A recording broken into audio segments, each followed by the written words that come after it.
Moles की हमारे पास चंद एक कैलकुलेशंस हैं।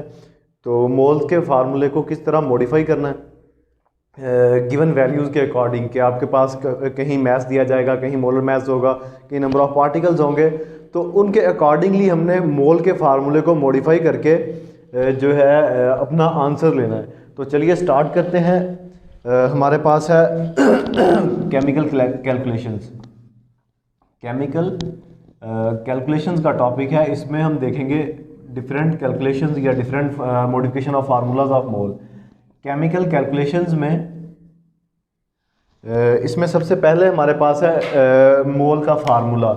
चूँकि हम पढ़ चुके हैं पहले मोल्स की वीडियो में, जहां हमने देखा फार्मूला ऑफ मोल्स। तो नंबर ऑफ मोल्स के लिए हम क्या करते हैं, number of moles of substance के लिए हम क्या करते हैं, इज इक्वल टू होता है हमारे पास किसके, गिवन मास ऑफ सब्सटेंस के, गिवन मास ऑफ सब्सटेंस के divided by molar mass of substance या molecular mass of substance, molar मास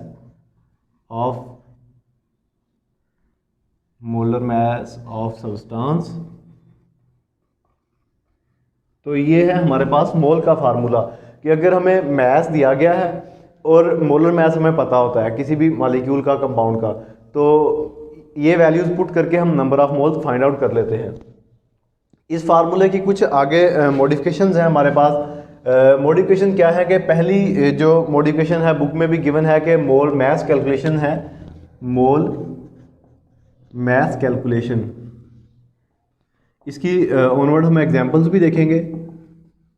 पहले हम सिंपली फार्मूला जो है उसको देख लेते हैं किस तरह मॉडिफाई किया जाता है। अगर तो हमारे पास नंबर ऑफ मोल्स गिवन है या मोलर मास गिवन है, इन दोनों में से एक तीनों में से किन्हीं दो की वैल्यूज हमें पता होगी, थर्ड हमने फाइंड आउट करनी होगी।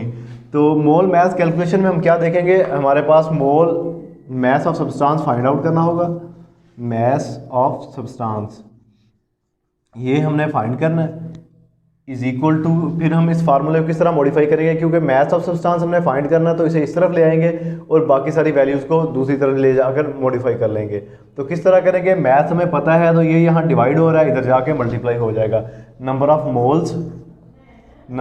Moles of substance, moles of substance, इसे मल्टीप्लाई कर देंगे किसके साथ, molar mass of substance, molar mass of substance के साथ। तो ये हमारे पास क्या चीज़ आ जाएगी, मास ऑफ सब्सटेंस आ जाएगा। इसके बाद जो है इसी तरह अगर हमने मोलर मास फाइंड आउट करना है, कुछ दूसरी वैल्यूज गिवन है तो वो भी हम कर सकते हैं। और इसके बाद है मोल पार्टिकल कैलकुलेशंस, मोल पार्टिकल कैलकुलेशंस। सिंपली हम पहले फार्मूला की मॉडिफिकेशंस देख रहे हैं, इसके बाद हम एग्जांपल्स पुट करते जाएंगे और अपना जो है फार्मूला के तहत वैल्यूज़ निकालते जाएंगे जो हमें रिक्वायर्ड होगी। तो मोल पार्टिकल कैलकुलेशन में क्या होगा कि पार्टिकल्स दिए जाएंगे हमें, नंबर ऑफ पार्टिकल्स या नंबर ऑफ मॉलिक्यूल्स या नंबर ऑफ एटम्स बता दिए जाएंगे, उनके तहत हमने फार्मूला को मॉडिफाई करके वैल्यूज़ निकालनी है किसकी, नंबर ऑफ मोल्स की। इस केस में हम नंबर ऑफ मोल्स अगर फाइंड करना चाहें, number of moles of substance, number of moles of substance, इस केस में क्या आ जाएंगे हमारे पास, is equal to number of particles, given number of particles, हमें पार्टिकल्स के नंबर बता दिए जाएंगे, गिवन नंबर ऑफ पार्टिकल्स। ये पार्टिकल्स एटम्स हो सकते हैं, मॉलिक्यूल्स के तादाद हो सकती है, या फार्मूला यूनिट्स वगैरह हो सकते हैं।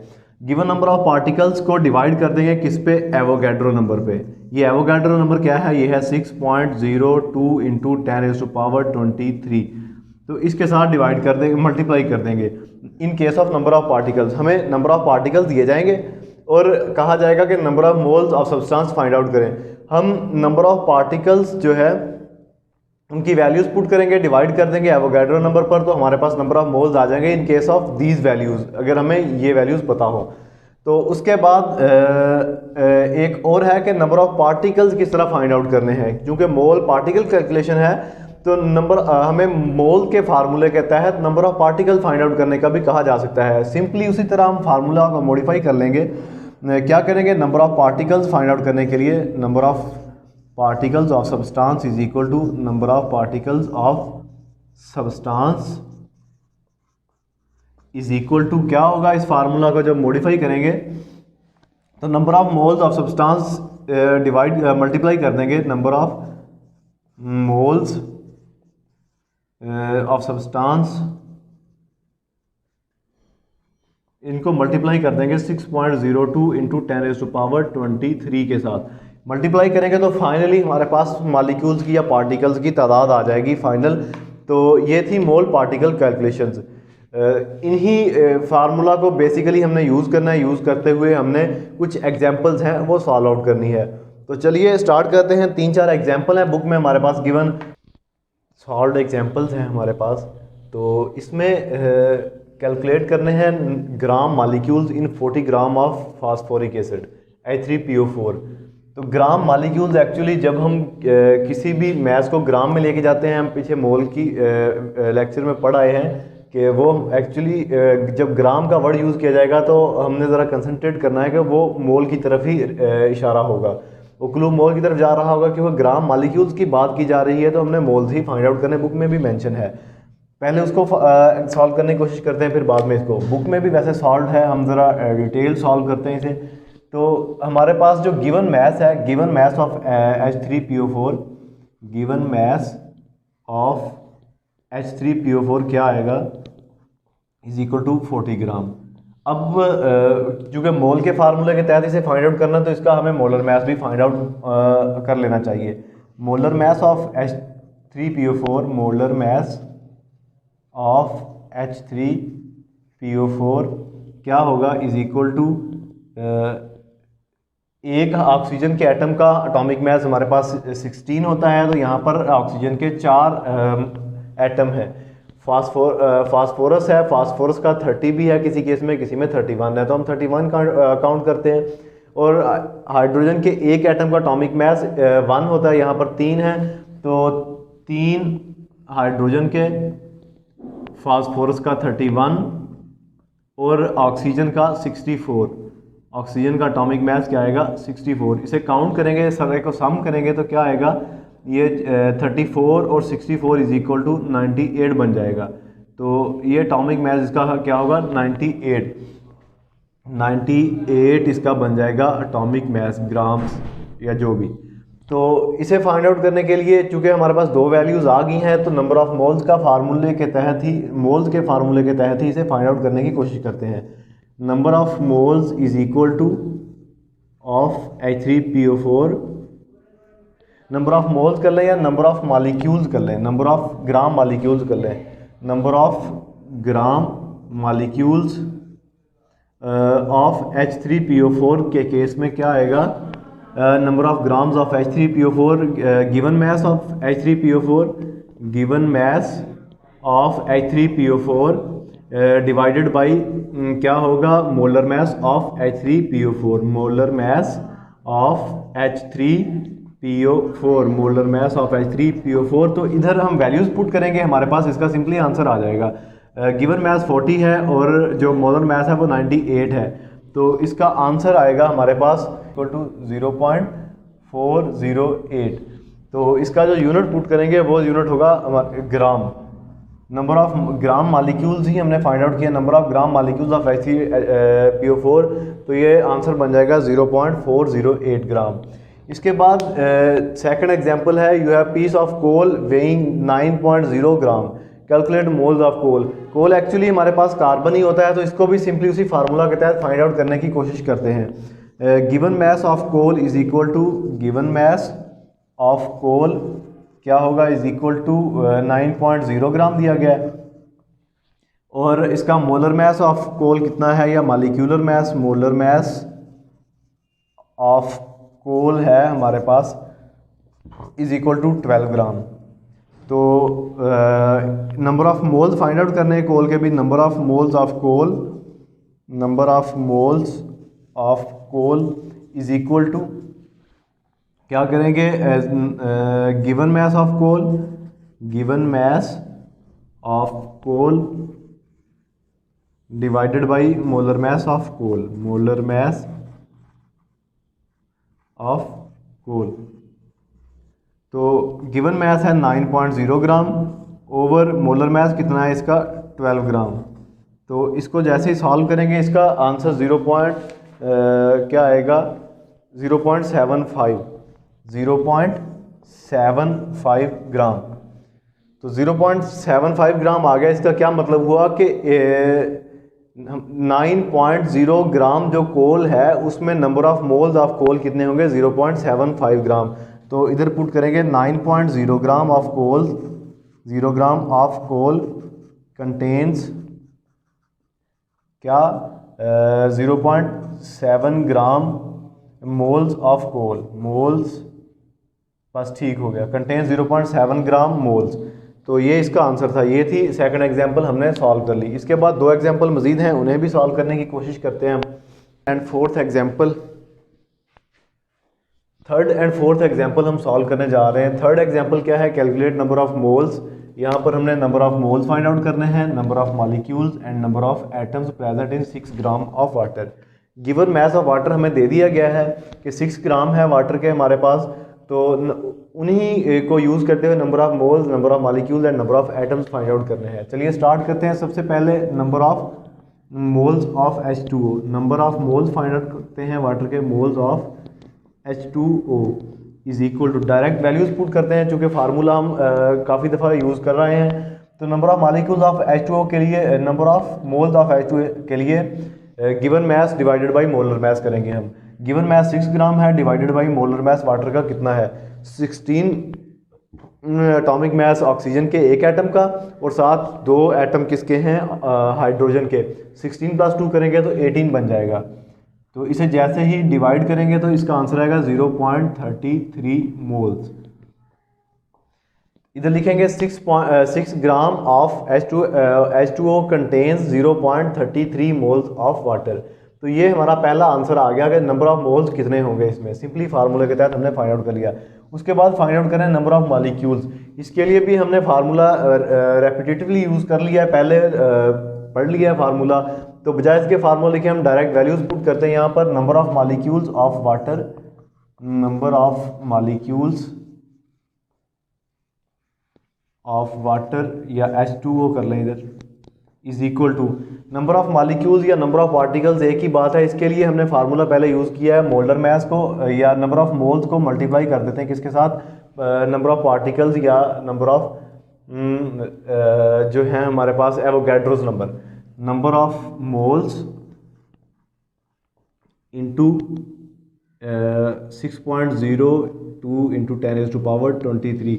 जैसे ही मल्टीप्लाई करेंगे इनको वैल्यूज़ को पुट करके तो हमारे पास क्या आंसर आएगा इसका। नंबर ऑफ मोल्स हैं वाटर के कितने 0.33 इंटू 6.02 इंटू 10⁻23। तो ये मैंने पहले ही सॉल्व कर लिया है क्योंकि बुक में भी सॉल्व है। तो इसका आंसर जो आएगा हमारे पास वो होगा कुछ यूँ 1.98 इंटू 10⁻23। तो ये आ जाएंगे नंबर ऑफ मॉलिक्यूल्स हमारे पास। नंबर ऑफ मॉलिक्यूल्स कितने आ जाएंगे 1.98 इंटू 10⁻23, ये सिंपली इस फार्मूला के तहत। इसके बाद हमने फाइंड आउट करने हैं नंबर ऑफ एटम्स। चूँकि हमें पता है यहाँ पर वाटर का एक मॉलिक्यूल दिया गया है, गिवन है H2O। H2O वाटर का एक मॉलिक्यूल है हमारे पास। इसमें अब देखें एटम्स कितने हैं। एक एटम ऑक्सीजन का है, 2 एटम हाइड्रोजन के, 2 एटम हाइड्रोजन के, एक एटम ऑक्सीजन का। 2 + 1 = 3। टोटल हमारे पास 3 एटम है जिनका हमें उसने बताया है कि उसका गिवन मैस कितना है 6 ग्राम। मैस हमें बता दिया उसने, तो हमें यह भी पता चल गया कि उसमें ऑलरेडी 6 ग्राम एक मॉलिक्यूल में कितने एटम हैं। तो हमें वो कहता है 6 ग्राम में फाइंड आउट करें। क्योंकि हमें एक का पता चल गया कि एक जो मॉलिक्यूल है वाटर का उसमें हमारे पास 3 एटम्स हैं। तो 6 ग्राम में फाइंड आउट करने के लिए 3 को हम मल्टीप्लाई कर देंगे इनके साथ, नंबर ऑफ मॉलिक्यूल्स के साथ, क्योंकि ये 6 ग्राम के नंबर ऑफ मॉलिक्यूल्स हैं और हमें एक के पता है। 6 ग्राम के फाइंड आउट करने के लिए हम इनके साथ मल्टीप्लाई कर देंगे। तो नंबर ऑफ एटम्स के लिए हम क्या करेंगे, नंबर ऑफ एटम्स किस तरह फाइंड आउट करेंगे। Number of atoms of H2O in 6 gram is equal to, इसे किस तरह करेंगे 1.98 इंटू 10⁻23। इसे मल्टीप्लाई कर देंगे किसके साथ, 3 के साथ। तो इसका आंसर भी ऑलरेडी मैंने फाइंड आउट कर लिया, या बुक में भी एग्जांपल में गिवन है 5.4 इंटू 10⁻ सॉरी 10⁻23 आ जाएगा, 10⁻23 एटम्स। तो क्या आंसर हुआ? नंबर ऑफ मोल्स इतने हैं हमारे पास। नंबर ऑफ मोल्स कितने हैं? 0.33 इंटू 0.33 हमारे पास मोल्स हैं इसके। उसके बाद हमने फाइंड आउट किए number of molecules. Number of molecules कितने फाइंड आउट किए? 1.98 इंटू 10⁻23। तो उसके बाद हमने फाइंड आउट किए number of atoms. Number of atoms हमारे पास बने 5.4 इंटू 10⁻23 एटम्स। सेकंड एग्जांपल या फोर्थ एग्जांपल है इस केस में हमारे पास। फोर्थ एग्जांपल में क्या बताया गया? Number of molecules of carbon dioxide हमें बता दिए गए हैं। हमने फाइंड क्या करना है? फाइंड करना है number of moles and its mass. हमने कार्बन डाइऑक्साइड का मैस और इसके number of moles find out करने हैं। सिंपल फार्मूला है number of moles of CO2 is equal to given mass divided by molar mass of CO2। Given mass divided by molar mass. तो इसकी values put करेंगे simply, इसका हमारे पास answer आ जाएगा। Given mess उसने कितना दिया है? नंबर ऑफ पार्टिकल्स बता दिए हैं हमें। तो नंबर ऑफ पार्टिकल्स के केस में हम क्या करते हैं? हम गिवन नंबर ऑफ पार्टिकल्स ऊपर लिखते हैं और जो एवोगैड्रोस नंबर हैं हमारे पास उनको नीचे लिखते हैं। तो इस फार्मूला को किस तरह इंप्रूव करेंगे? हम इस फार्मूला को लिखेंगे given number of particles, given number of particles divided by Avogadro number. तो इसकी जैसी वैल्यू पुट करते हैं तो हमें आंसर मिल जाता है इसका। गिवन नंबर ऑफ पार्टिकल्स या मॉलिक्यूल्स कितने हैं? 3.01 इंटू 10⁻23। एवोगैड्रोस नंबर कितने हैं हमारे पास? 6.02 इंटू 10⁻23। तो क्योंकि ये वैल्यू इसका हाफ है तो इसका आंसर आ जाएगा 0.5। ये हमने क्या फाइंड आउट किया? मोल्स। तो इसके साथ मोल्स लिख दें। Number of moles of CO2, number of moles of CO2 in 3.01 into 10⁻23 molecules of CO2 is equal to 1.5। यानी कि हमें पार्टिकल, जितने पार्टिकल दिए गए उनमें हमने number of moles find out किए तो वो हमारे पास कितने बन गए? 0.5 मोल्स। उसके बाद इसका मैस फाइंड आउट करना है। मैस फाइंड आउट करने के लिए हम पहले फार्मूला ऑलरेडी मॉडिफाई कर चुके हैं तो अगेन लिख लेते हैं mass of CO2। Mass of CO2 is equal to क्या होगा? हमने फार्मूला किस तरह मॉडिफाई किया था? Number of moles multiply by molar mass. तो ये इधर हम सॉल्व कर रहे हैं तो इधर क्या होगा? नंबर ऑफ मोल्स को मल्टीप्लाई कर देंगे किसके साथ? मोलर मैस के साथ इनटू। अब मोलर मैस CO2 का फाइंड आउट कैसे करेंगे? इधर रफ कर लेते हैं हम। Molar mass CO2 is equal to, total हमारे पास 3 एटम्स हैं। कार्बन का मोलर एटॉमिक मैस हमारे पास होता है 12, कार्बन का 12, ऑक्सीजन का 1 का 16 एटॉमिक मैस और ऑक्सीजन 2 है तो 16 को 2 से मल्टीप्लाई कर देंगे। 12 प्लस कितना आ जाएगा? 32, तो ये बन जाएगा 44।